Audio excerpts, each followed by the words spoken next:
One of the ways in which you can unlock your full potential is by focusing on your strength. Look, we all have unique talents and abilities that set us apart and make us who we are. But when you focus on your strength, you're tapping into the very best that you have to offer. You're not just doing what you're good at, you're doing what energizes you, what excites you, what allows you to shine. Just imagine the impact you can have when you pour your energy into what you do best.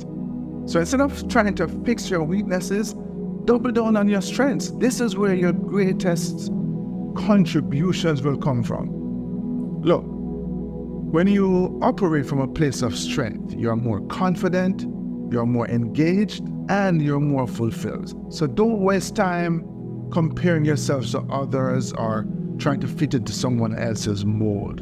Embrace what makes you unique. Focus on developing and leveraging your strengths, and watch how doors start to open, how opportunities begin to align, and how your path to success and significance become clearer than ever.